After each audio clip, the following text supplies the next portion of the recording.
छींकने से पुत्र उत्पन्न हो गया। ऐसे तपस्वी, ऐसे भजनानंदी महापुरुष मनु जी महाराज। इक्ष्वाकु नाम का पुत्र हुआ। इक्ष्वाकु से 100 पुत्र हुए। उनमें सबसे बड़े 3 थे, विकुक्ष, निमि और दंडक। एक बार राजा इक्ष्वाकु ने अष्टका श्राद्ध के समय अपने बड़े पुत्र को आज्ञा दी, विकुक्षे शीघ्र ही जाकर श्राद्ध के योग्य पवित्र पशुओं का मांस लाओ। वीर विकुक्षी ने बहुत अच्छा कहकर वन की यात्रा की और श्राद्ध के लिए शिकार किया। वो थक गया था, भूख भी लगाई थी, इसलिए ये बात भूल गए कि जो श्राद्ध के लिए शिकार किया उसे कभी खाना नहीं चाहिए, और उसने भूख के कारण खा लिया और बचा हुआ ला करके अपने पिता को दिया। इक्ष्वाकु ने अपने गुरुदेव से प्रोक्षण विधि से पवित्र करके श्राद्ध के लिए कहा, तो गुरुजी ने जो ही प्रोक्षण किया उन्होंने कहा, ये तो दूषित हो चुका है, पवित्र हो चुका है, श्राद्ध के योग्य नहीं है। गुरुजी के कहने पर राजा इक्ष्वाकु को अपने पुत्र की करतूत का पता चला। शास्त्र विधान का उल्लंघन करने वाले पुत्र को देश निकाला दे दिया। तदनंतर इक्ष्वाकु जी ने अपने गुरुदेव वशिष्ठ जी से ज्ञान विषयक चर्चा की। फिर योग के द्वारा शरीर का परित्याग करके उन्होंने परम पद प्राप्त किया। महाराज इक्ष्वाकु के देहांत हो जाने पर विकुक्षी अपनी राजधानी में लौट आए और पृथ्वी का शासन करने लगे। उन्होंने बड़े बड़े यज्ञों से भगवान की आराधना की और संसार में शशाद के नाम से प्रसिद्ध हुए। विकुक्ष के पुत्र हुए पुरंजय, उन्हीं को इंद्रवाह और ककुत्स कहते हैं। जिन कर्मों के कारण उनके नाम पड़े थे उन्हें सुनो। सतयुग के अंत में देवताओं का दानवों के साथ घोर संग्राम हुआ था। उसमें सब के सब देवता दैत्यों से हार गए। तब उन्होंने वीर पुरंजय को सहायता के लिए अपना मित्र बनाया। पुरंजय ने कहा, यदि देवराज इंद्र मेरे वाहन बनेंगे तो मैं देवताओं की तरफ से युद्ध करके विजय दिला सकता हूं। पहले तो इंद्र ने अस्वीकार किया, परंतु देवताओं की प्रार्थना पर सर्वशक्तिमान विश्वात्मा भगवान की इच्छा मानकर एक बड़े भारी बैल के रूप में इंद्र बन गए। और पुरंजय को भागवतिक शक्ति प्राप्त थी। उन्होंने कवच पहनकर दिव्य धनुष तीखे बाण ग्रहण किए और बैल पर चढ़कर ककुद डील के पास बैठकर इस प्रकार युद्ध में तत्पर हुए और विजय को प्राप्त हुए। वीर पुरंजय ऐसा रोमांचकारी युद्ध किया जिससे दैत्य सब परास्त हो गए। बाणों की मानो प्रलयंकारी वर्षा की, क्योंकि उनको भागवतिक शक्ति प्राप्त थी। रणभूमि छोड़कर सब भाग पड़े। पुरंजय ने नगर, धन, ईश्वर सब कुछ जीत कर इंद्र को दे दिया। इसी से उन राजर्षि को पुर जीतने के कारण पुरंजय, इंद्र को वाहन बनाने के कारण इंद्रवाह, बैल के कुकुट पर बैठने के कारण ककुत्सद कहा जाता है। यवनाश्व के पुत्र हुए सावस्त, जिन्होंने सावस्तीपुरी बसाई। सावस्त के बृहदस्व और उनके कोलाश्व, ये बड़े बलवान थे। इन्होंने उतंक ऋषि को प्रसन्न करने के लिए 21,000 पुत्रों को साथ लेकर धुंध नामक दैत्य का वध किया। इसी से उनका नाम हुआ धुंधमार। धुंध दैत्य के मुख की आग से उनके सब पुत्र जल गए, केवल 3 ही बच रहे थे। परीक्षित बचे हुए पुत्रों के नाम थे दृढ़ाश्व, कपिलाश्व और भद्राश्व। महाराज यवनाश्व संतानहीन हुए, इसलिए बहुत दुखी होकर अपनी 100 स्त्रियों के साथ वन में चले गए।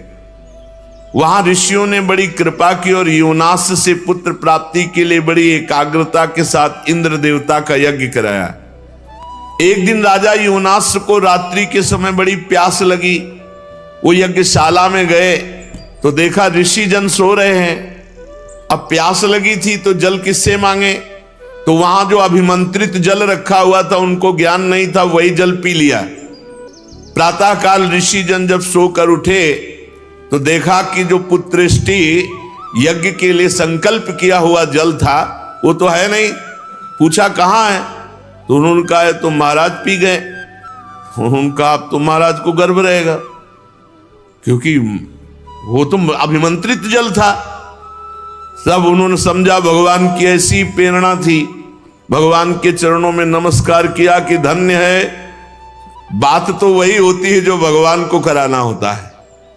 इसके बाद अब प्रसव का जब समय आया, 9 महीना गर्भ रहा महाराज युवनाथ के, तो अब प्रसव की तो जगह नहीं है, तो इसलिए दाहिनी को फाड़ करके संतान उत्पन्न हुई। महान चक्रवर्ती तेजस्वी, उसे रोते देखकर ऋषियों ने कहा, यह बालक दूध के लिए बहुत रो रहा है, किसका दूध पिएगा। तब इंद्र देवता प्रकट हुए और कहा, माम धाता, मैं इसका पोषण करूंगा, तू रो मत। ये कहकर तर्जनी अंगुली उनके मुंह में डाल दी, जिससे अमृत स्राव होता है। ब्राह्मण और देवताओं के प्रसाद से उस बालक के पिता युवनाश्व की भी मृत्यु नहीं हुई और वो तपस्या करके मुक्त हो गए। और इंद्र ने उस बालक का नाम रखा त्रिशदस्यु, क्योंकि रावण आदि लुटेरे मानधाता के भय से भयभीत होते थे। ऐसे चक्रवर्ती सम्राट मानधाता, युवनाश्व के पुत्र मानधाता चक्रवर्ती सम्राट हुए। भगवान के तेज से तेजस्वी होकर अकेले ही 7 द्वीप वाली पृथ्वी का शासन किया। वे आत्मज्ञानी थे, कर्मकांड के विशेष ज्ञाता थे, फिर भी वे बड़ी बड़ी दक्षिणा वाले यज्ञों से यज्ञ स्वरूप भगवान की आराधना करते, क्योंकि भगवान स्वयं प्रकाश सर्वदेव स्वरूप है। युवनाश्व के पुत्र महाराजा धीराज मानधाता के अधिकार में था। राजा मानधाता की पत्नी शशबिंदु की पुत्री बिंदुमती थी। उनके गर्भ से 3 पुत्र हुए, पुरुकुत्स और दूसरे अम्बरीश और महायोगी मुचकुंद। और इनके मुचकुंद जी की 50 बहनें थी। 50 ने अकेले सौभरी ऋषि को पति के रूप में वरण किया। परम तपस्वी सौभरी जी एक बार यमुना जल में डुबकी लगाकर तपस्या कर रहे थे, जल को स्तंभित करके। देख लो, ऐसे ऐसे महात्माओं को माया आकर्षित कर लेती है। अपने लोग तो एक डुबकी लगा के 1 मिनट भी नहीं रुक सकते, वो समाधि लगा लेते थे। जल को स्तंभित कर दिया और थल की तरह बैठे समाधिस्थ। महाराज सौभरी जी ने देखा कि एक मत्स्य मछली से क्रीड़ा कर रहा है, मैथुन सुख। उनके हृदय में आया कि ये मैथुन में तो सुख है, तभी तो एक छोटा सा जीव इतना आनंदित हो रहा है, तो मुझे ये सुख चाहिए। अब महान तपस्या के धनी सौभरी जी के मन में विवाह करने की इच्छा जग उठी। सीधे राजा मानधाता के पास गए। महल में 50 राजकुमारियां थीं। कहा कि एक भिक्षा में मुझे दो, मैं ब्याह करूंगा। अब बड़ी समस्या, शरीर से गंध आ रही मछली जैसी, जल में समाधिस्थ, हड्डी हड्डी दिखाई दे रही, कौन राजकुमारी इनको पसंद करेगी। तो राजा ने कहा कि ब्राह्मण, आपको जो कन्या पसंद कर ले उसे स्वीकार कर लो। सौभरी जी ने राजा मानधाता का अभिप्राय समझा कि तुम मुझे बूढ़े समझकर, कुरूप समझकर ऐसा बोले हो ना। झुर्रियां पड़ गई, बाल पक गए, सिर कंपायमान है, तो सोच रहे होगे कि सौभरी को कौन वरण करेगा। तो अब मैं ऐसा रूप धारण करूंगा कि तुम्हारी 50 की 50 झगड़ा करके हमसे ब्याह करेंगे। राजा से कहा, तुम आदेश दो अपनी राजकुमारियों को कि सौभरी जी महल में पधार रहे हैं, जो पसंद करे वरण कर ले पति के रूप में। अब तो ऐसा सुंदर रूप संकल्प से बना, तपस्वी महापुरुषों के लिए क्या दुर्लभ। देख लो, कामना जागृत हुई तो भजन का प्रयोग कहां होने लगा। ऐसा रूप की देवांगनाएं लालायित हो जाएं। सौभरी जी ने अंतःपुर में प्रवेश किया और वहां राजा का दूत पहले ही बोला कि राजकुमारियों, परम तपस्वी सौभरी जी पधार रहे हैं, जो पति रूप में वरण करना चाहे वो वरण कर लें। फिर तो 50 कन्या दौड़ पड़ी सौभरी जी के रूप को देखकर। इतना सुंदर रूप, सबने अपना पति बना लिया। सौभरी जी ने कहा, चिंता 50 चलो, 50 के साथ ब्याह करेंगे। अब वो कन्याएं तो बहुत सुखी हो गई, इतने सामर्थ्यशाली महात्मा पति के रूप में प्राप्त हुई हैं। एक दूसरे से कलह करने लगी और एक दूसरे से कहने लगी ये तुम्हारे योग्य नहीं, मेरे योग्य हैं। ऋग्वेदी सौवरी जी ने कहा 50 के योग्य है, चलो। और अपनी तपस्या के प्रभाव से नई सृष्टि की, महल, उपवन, नगर सबकी रचना यमुना किनारे की। सौगंधिक पुष्पों के बगीचे, परिपूर्ण कमलों से सरोवर, बगीचों में बहुत सुंदर सुंदर स्थान, महल, बहुमूल्य शैया, आसन, वस्त्र, आभूषण, स्नान, सुस्वादु भोजन, पुष्पमाला, दास दासियां सब प्रकट कर दी तपस्या से। जैसे राजा की बिरुदावली का बखान करते हैं सूतमागध बद्दीजन, वैसे ही पूरा सब वैभव। जब 50 से ब्याह करके चल रहे थे तो मानधाता को लग रहा था कि भोजन की व्यवस्था कैसे होगी, तो कहा कल यमुना किनारे आ जाना। तो सप्त द्वीपवती पृथ्वी के स्वामी मानधाता जी ने जब सौवरी जी के तप का प्रभाव देखा तो आश्चर्यचकित हो गए। उनके पास भी वो भोग सामग्री नहीं थी जो सौवरी जी के पास थी, तपस्या। उनका ये गर्व जाता रहा कि मैं सार्वभौम सम्राट हूं। सौवरी जी गृहस्थी के सुख में रम गए, अपने निरोग इंद्रियों से विषयों का सेवन किया। पर विषय सेवन से कभी काम तृप्ति थोड़ी होती, जैसे घी की बूंदों से आग तो और लपट बढ़ती है, ऐसे ही उनका असंतोष बढ़ा भोगों का। 50 राजकुमारियां, वैभव, सब सुख। ऋग्वेदाचार्य सौभरी जी एक दिन यमुना जी के तट पर बैठे और विचार किया कि अरे एक क्षण का कुसंग, मछली के एक क्षण के कुसंग से मेरी ये स्थिति हो गई कि मैंने सारी तपस्या खो दी केवल भोगों के लिए। अरे मैं तो बड़ा तपस्वी संयमी था, ये मुझसे चूक कैसे हो गई? ये मेरा अधा पतन तो देखो। मैं दीर्घ काल से अपने ब्रह्म तेज को अक्षुण्ण रख रहा था, परंतु जल के भीतर विहार करती हुई एक मछली के संसर्ग से मेरा ब्रह्म तेज नष्ट हो गया। मुमुक्षु को चाहिए, साधक को चाहिए, जो भगवत प्राप्ति करना चाहता है, मैथुन धर्म से युक्त किसी भी प्राणी पर दृष्टि न डाले, न उनका संग करे। चाहे पशु पक्षी ही क्यों ना मैथुन कर रहे हो, अचानक दृष्टि चली गई, नीचे करो और नाम जप करो, दोबारा उधर मत देखना। दोबारा देखा तो घटना घटेगी जीवन में, उसका संकल्प बनेगा, क्रिया में उतर जाओगे। जो मुक्त होना चाहता है, ऐसे व्रत वाला साधक कभी किसी जीव को मैथुन करते हुए ना देखे। अगर एक बार दृष्टि चली जाए तो तुरंत वहां से हटा के नाम जप में लगावे। सदैव अपनी इंद्रियों को अंतर्मुख रखे, बहिर्मुख न छोड़ दे। स्वतंत्र रूप से इंद्रियों को बहिर्मुख ना होने दे। एकस चरण, अकेला रहे। चित्त मनंत ही से अपने चित्त को सर्वशक्तिमान भगवान में ही केवल जोड़े। चित्त का चिंतन विषय ना होना चाहिए, परमात्मा होना चाहिए। अगर संग करना पड़े तो भगवत प्रेमी महात्माओं का संग करे, अन्यथा असंग रहे, निरंतर भगवत चिंतन परायण रहे, इंद्रियों को अंतर्मुख रखे। कभी किसी को मैथुन से, सहवास से युक्त देखकर आकर्षित ना हो जाए। नहीं, सौवरी जी कह रहे हैं कि हमारी दुर्दशा देख लो। विघ्न से बचने के लिए जल को स्तंभित करके भजन कर रहे थे, वही विघ्न पड़ गया। भगवान नाम निरंतर जपो, इंद्रियों को स्वतंत्रता मत दो। कोई बहिर्मुख दृश्य ऐसा मोबाइल में या बाहर मत देखो जो तुम्हें भगवत विमुख कर दे। देखो, मैं पहले एकांत में अकेले तपस्या में संलग्न था, फिर मछली का मैथुन देखा। मोबाइल में गलत दृश्य देखने वाले कैसे संभल सकते हैं? जब मछली की क्रीड़ा देखकर एक महात्मा 50 ब्याह करता है, तो तुम मनुष्य की क्रीड़ा देखोगे सर्च करके, गंदी गंदी बातें देखोगे, इधर उधर की नाटक नौटंकी देखोगे, तुम भजन करोगे? ये बहुत बड़ी कलयुग की कुचाल है मोबाइल। अगर इससे काम ले पावे तो अपने बस जो महापुरुषों के वचन सुन लो या जो अत्यंत आवश्यक कार्य कर लो, नहीं तो स्विच ऑफ करके रख दो।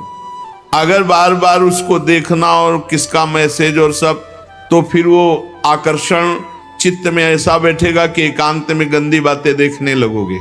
मतलब अगर मोबाइल से सही प्रयोग ना हुआ तो मोबाइल ही काफी है साधक को भ्रष्ट करने के लिए, नष्ट करने के लिए।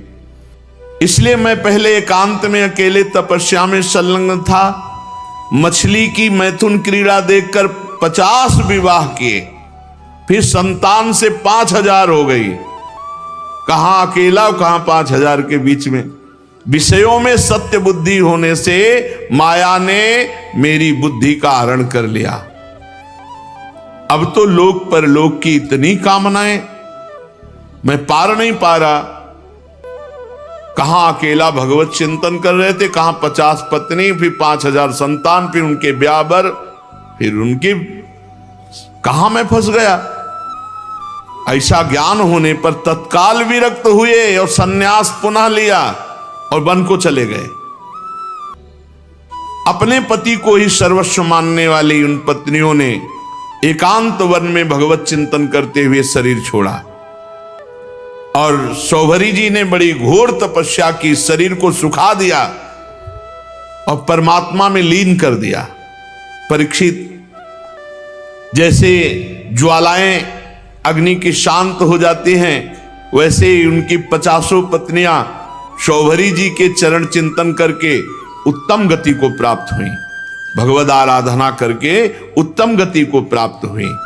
तो शौभरी जी के पावन चरित्र से ये शिक्षा लेनी चाहिए कि किसी भी जीव को मैथुन करते हुए कदापि नहीं देखना चाहिए। एक बार दृष्टि जाए, दोबारा दृष्टि ना जाए, उसका चिंतन ना होने पावे। नहीं तो साधक के मन में स्फुरना, फिर संकल्प और फिर क्रिया। इसलिए स्फुरना में ही रौंद दो। इतना नाम उच्च कोटि से जपने लगो कि स्फुरना ही समाप्त हो जाए, संकल्प बनने ही ना पावे। श्री सुखदेव जी महाराज कहते, परीक्षित, मैं वर्णन कर चुका हूं कि मानधाता के पुत्रों में सबसे श्रेष्ठ अम्बरीश जी थे। उनके दादा युवनाश्व ने उन्हें पुत्र रूप में स्वीकार कर लिया। उनका पुत्र युवनाश्व का हारित मानधाता के वंश में 3 अवान्तर गोत्रों के प्रवर्तक हुए। नागों ने अपनी बहन नर्मदा का विवाह पुरुकुत्स से कर दिया। नागराज वासुकी की आज्ञा से नर्मदा अपने पति को रसातल में ले गई और वहां भगवान की शक्ति से संपन्न होकर पुरुकुत्स ने वध करने योग्य गंधर्वों को मार डाला। इस पर नागराज ने प्रसन्न होकर पुरुकुत्स को वर दिया कि जो इस प्रसंग का स्मरण करेगा उसे सर्पों से कोई भय नहीं रह जाएगा। राजा पुरुकुत्स का पुत्र त्रिशदस्य था, उसके पुत्र हुए अनरण्य, अनरण्य के हर्यश्व, उसके अरुण और अरुण के त्रिबंधन, त्रिबंधन के पुत्र सत्यव्रत हुए। यही सत्यव्रत त्रिशंकु के नाम से विख्यात हुए। यद्यपि त्रिशंकु अपने पिता और गुरु के शाप से चांडाल हो गए थे, परंतु विश्वामित्र जी के प्रभाव से सशरीर स्वर्ग चले गए। जब देवताओं ने देखा अनाधिकारी तप के बल से स्वर्ग भेजा गया, तो वहां से ढकेल दिया और वे नीचे को सिर किए हुए गिर पड़े। परंतु विश्वामित्र जी के तपोबल से वो आकाश में ही स्थित है। न स्वर्ग मिला, न ये लोग बीच में टंगे हुए हैं। त्रिशंकु जी वे अब भी आकाश में लटके हुए हैं। त्रिशंकु के पुत्र थे हरिश्चंद्र जी। उनके लिए विश्वामित्र और वशिष्ठ एक दूसरे को शाप देकर पक्षी हो गए और बहुत वर्षों तक लड़ते रहे। हरिश्चंद्र के कोई संतान न थी, इससे वो बहुत उदास रहा करते थे। नारद जी के उपदेश से वे वरुण देवता की शरण में गए, उनसे प्रार्थना की कि प्रभु मुझे पुत्र प्राप्त हो। महाराज, मेरे वीर पुत्र होगा तो मैं उसी से आपका यजन करूंगा। वरुण देवता ने कहा ठीक है। तब वरुण की कृपा से हरिश्चंद्र के रोहित नाम का पुत्र हुआ। पुत्र होते ही वरुण ने आकर कहा, हरिश्चंद्र तुम्हें पुत्र प्राप्त हो गया, अब इसके द्वारा मेरा यज्ञ करो। हरिश्चंद्र ने कहा, जब आपका ये रोहित 10 दिन से अधिक का हो जाएगा तब यज्ञ योग्य होगा। 10 दिन बीतने पर वरुण जी ने आकर के आप मेरा यज्ञ करो। हरिश्चंद्र ने कहा, जब आपका ये रोहित मुंह में दांत निकल आएंगे तब यज्ञ के योग्य होगा। दांत उगाने पर वरुण देवता ने कहा तो दांत निकल आए, मेरा यज्ञ करो। हरिश्चंद्र ने कहा जब इसके दूध के दांत गिर जाएंगे तब ये यज्ञ के योग होगा। जब दूध के दांत गिर गए तो वरुण देवता ने कहा अब तो मेरा यज्ञ करो। हरिश्चंद्र ने कहा जब दोबारा दांत आ जाएंगे तब ये यज्ञ के योग्य होगा। दांतों के उगाने पर वरुण ने कहा मेरा यज्ञ करो। हरिश्चंद्र ने कहा महाराज क्षत्रिय राजकुमार तब यज्ञ के योग्य होता है जब वो कवच धारण करने लगे। राजा हरिश्चंद्र पुत्र के प्रेम से ऐसा टालते रहे। उनका हृदय पुत्र प्रेम में जकड़ा हुआ था। जो जो समय बताते वरुण देवता उसी की बाट देखते। जब रोहित कुंवर को इस बात का पता चला कि पिताजी तो मेरा बलिदान करना चाहते हैं तो वो अपने प्राणों की रक्षा के लिए हाथ में धनुष लेकर वन में चले गए। कुछ दिन के बाद उन्हें मालूम हुआ कि वरुण देवता ने रुष्ट होकर मेरे पिताजी पर आक्रमण किया है, जिसके कारण वे महोदर रोग से पीड़ित हो रहे। तब रोहित अपने नगर की ओर चल पड़ा, परंतु इंद्र ने आकर उसे रोक दिया। कहा बेटा रोहित, यज्ञ पशु बनकर मरने की अपेक्षा है पवित्र तीर्थ और क्षेत्रों का सेवन करते हुए पृथ्वी में विचरण करना। इंद्र की बात मानकर वो 1 वर्ष तक और वन में ही रहे। इस प्रकार दूसरे, तीसरे, चौथे और 5वें वर्ष जहां जाने का विचार करते तो इंद्र देवता कोई न कोई रूप रख कर आते और उसे रोक देते। 6 वर्ष तक रोहित वन में ही रहे। 7वें वर्ष जब वो अपने नगर को लौटने लगे तो उसने अजीगर्त से उनके मंझले पुत्र शुनासेप को मोल ले लिया और उसे यज्ञ पशु बनाने के लिए अपने पिता को सौंपकर उनके चरणों में नमस्कार किया।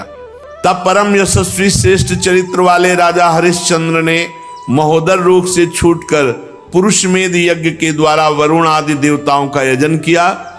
उस यज्ञ में विश्वामित्र जी होता हुए, परम संयमी जमदग्नि जी ने अध्वर्यु का काम किया, वशिष्ठ जी ब्रह्मा बने, अयास्य मुनि सामगान करने वाले उद्गाता बने। उस समय इंद्र ने प्रसन्न होकर हरिश्चंद्र को एक सोने का रथ दिया। आगे चलकर मैं शुनासेप का महात्मा वर्णन करूंगा। हरिश्चंद्र को अपनी पत्नी के साथ सत्य में दृढ़ता पूर्वक स्थित देकर विश्वामित्र जी बहुत प्रसन्न हुए। विश्वामित्र जी ने बड़ी कठोर परीक्षा ली हरिश्चंद्र जी की। एक दिन महाराज हरिश्चंद्र जी अपने राज्य के वन में भ्रमण कर रहे थे तो आवाज आई कुछ स्त्रियों की, रक्षा करो, रक्षा करो। महाराज हरिश्चंद्र ने विचार किया कि हमारे राज्य में कोई बेविचारी तो है नहीं जो ऐसा कर सके। उनके राज्य में कोई ऐसा नहीं था। बहुत कठोर शासन हरिश्चंद्र जी का। ये अयोध्या के चक्रवर्ती सम्राट थे, धर्मात्मा, प्रजापालक, दानवीर, भगवत भक्त और धर्मनिष्ठा का ऐसा प्रभाव कि इनके राज्य में कोई किसी माता बहन की तरफ गंदी दृष्टि से भी नहीं देख सकता था। इसीलिए उनके राज्य में किसी की अकाल मृत्यु नहीं होती, किसी को रोग नहीं होता। पूर्ववासियों में बड़ी धर्म की रुचि थी। तो जब एक दिन जंगल में शिकार खेलने गए तो वहां कुछ स्त्रियां पुकार रही थी और कह रही थी हमें बचाओ, हमें बचाओ। राजा ने शिकार खेलना छोड़कर उनके समीप गए और कहा डरो मत, हमारे राज्य में ऐसा दुष्ट बुद्धि वाला तो कोई है ही नहीं जो इस अन्याय करके किसी स्त्री को ऐसे, डरो मत। तो शांत हो गई। पास में देखा विश्वामित्र जी खड़े थे और वो स्त्रियां और कोई नहीं थी, विद्याएं थी जो अपने तपोबल से समस्त विद्याओं को अधीन विश्वामित्र जी कर रहे थे। मूर्तिमती विद्या स्त्री होकर क्रंदन कर रही थी और विश्वामित्र जी उन्हें अधीन कर रहे थे। जब उन्होंने कहा ऐसा कोई दुष्ट बुद्धि वाला हमारे राज्य में है ही नहीं, कौन है जो तुम्हें सता रहा है?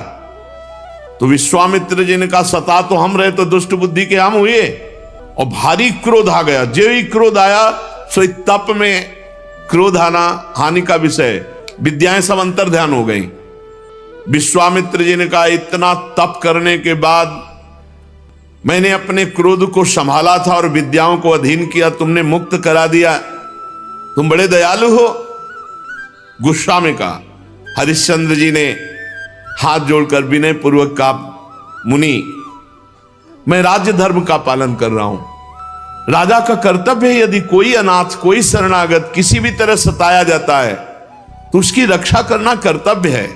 अच्छा, तो फिर मेरी भी रक्षा करो, मेरी इच्छा अनुसार दान करो। राजा ने कहा आदेश कीजिए। तो उनका इस समय तुम्हारे पास क्या है? घोड़ा, खजाने की चाबी, दो। दान ले लिया और कहा दक्षिणा में हमें प्रचुर स्वर्ण चाहिए।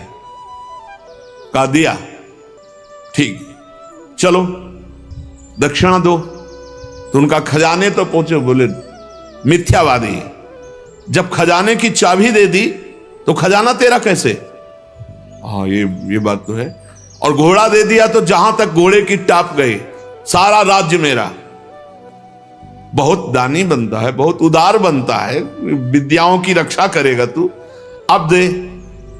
तो उनका महाराज चिंता मत करो, हमारे राज्य में तो हमको कोई खरीदेगा नहीं, और वो राज्य अब आपका हो चुका है। इसलिए राजा ने विचार किया कि सभी शास्त्र पुराण कहते हैं काशीपुरी भगवान शंकर के त्रिशूल पर बसी है और उसके अधिपति देवाधिदेव महादेव हैं। अतः वो परम दिव्यपुरी में चल करके अपने आप को बेचना चाहिए, और जो बेचने से स्वर्ण मिले वो दक्षिणा में देना चाहिए। जो अभी चक्रवर्ती सम्राट थे, विश्वामित्र जी ने नंगे पैर निकाला राज्य से, और जाओ बिको और दक्षिणा दो। अब परम सुकुमारी रानी सेव्या, पुत्र रोहित काशी को चल पड़े। मार्ग में मुनि ने एक माया रची कि राजा रानी और रोहित तीनों को अत्यंत प्यास लगी, बहुत सुंदर जल की, मीठे जल की सृष्टि की, और आप बैठ गए ब्राह्मण के वेश में और कहा आओ पानी पी लो। बहुत आग्रह किया। राजा ने कहा मैंने मुनि को दान दिया है, दान की पूर्णता दक्षिणा से होती, जब तक दक्षिणा नहीं दे लूंगा पानी नहीं पीऊंगा। ऐसा कह के राजा आगे बढ़ गए। ब्राह्मण ने रानी और रोहित कुंवर से भी कहा कि जल पी लो। उन्होंने कहा नहीं, हम धर्मात्मा राजा की संतान हैं, हम उनकी पत्नी हैं, जब तक राजा अपनी दक्षिणा नहीं दे देते तब तक हम पानी नहीं पिएंगे।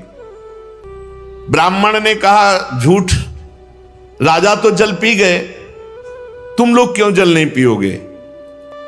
तो उन्होंने कहा कि वो परम स्वतंत्र हैं, वो पी सकते हैं, लेकिन जब तक वो मुझे आदेश नहीं करेंगे मैं नहीं पीऊंगा।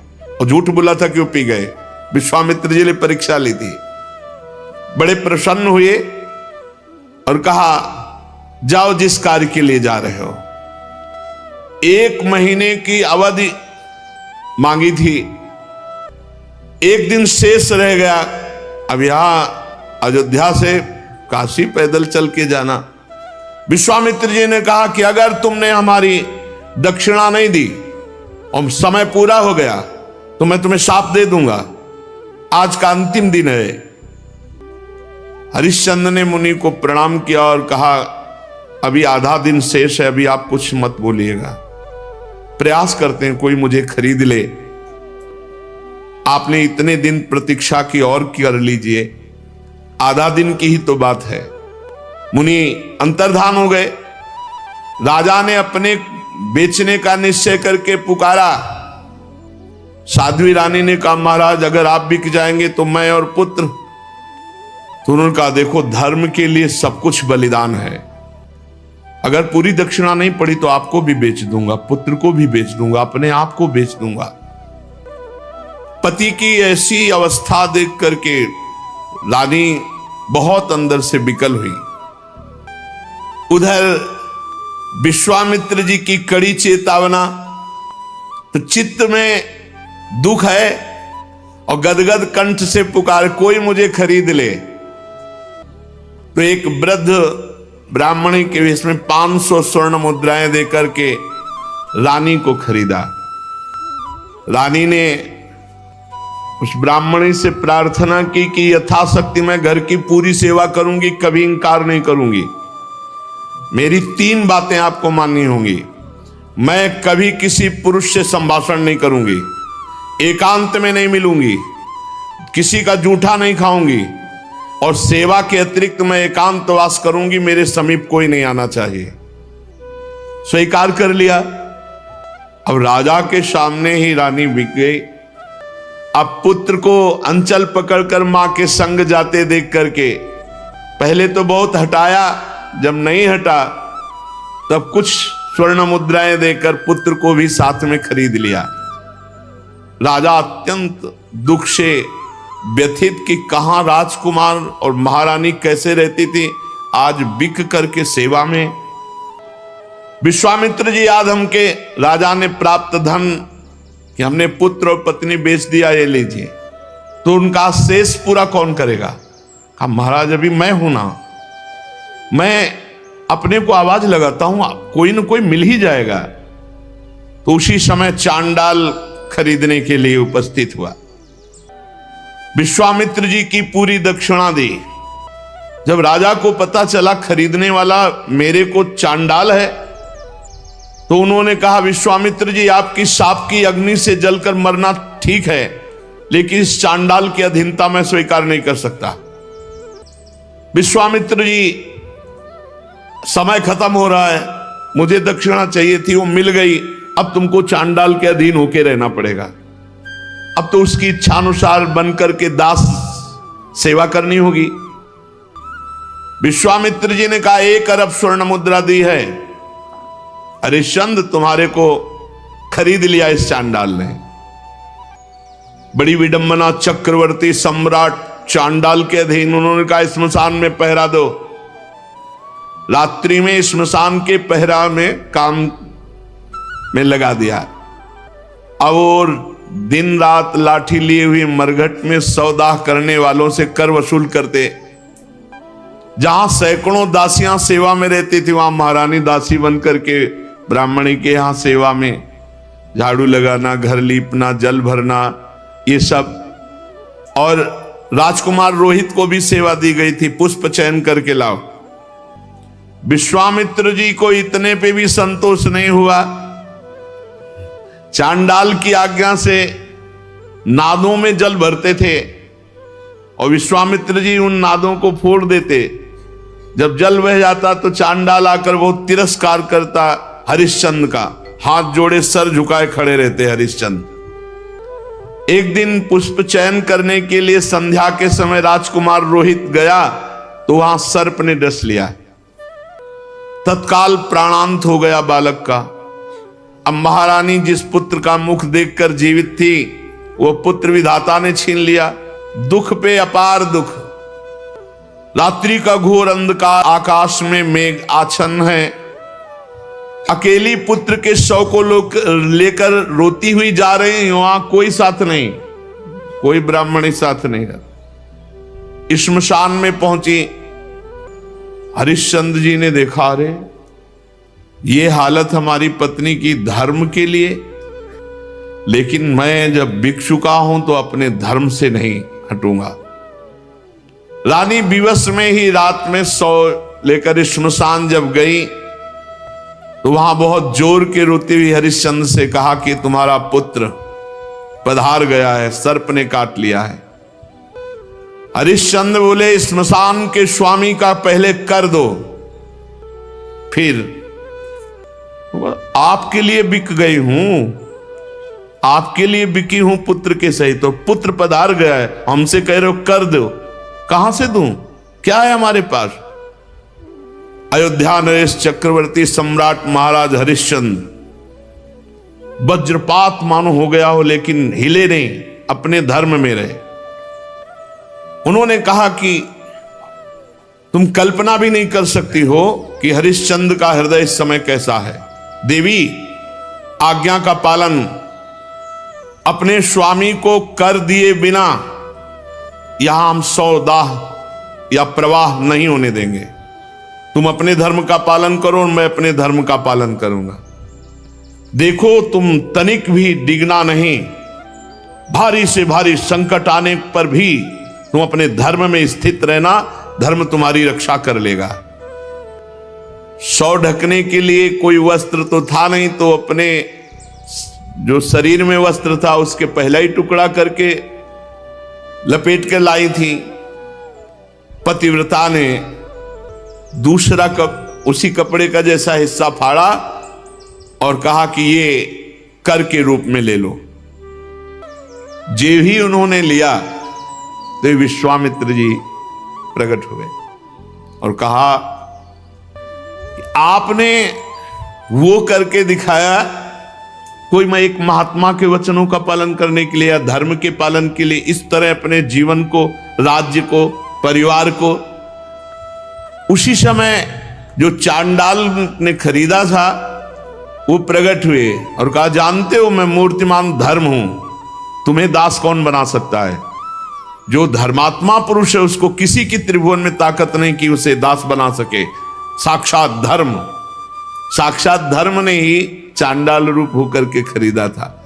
साक्षात अंबा अन्नपूर्णा ने ही, जो ब्राह्मण के वेश में थी, वो कुंवर को और रानी को खरीदा था।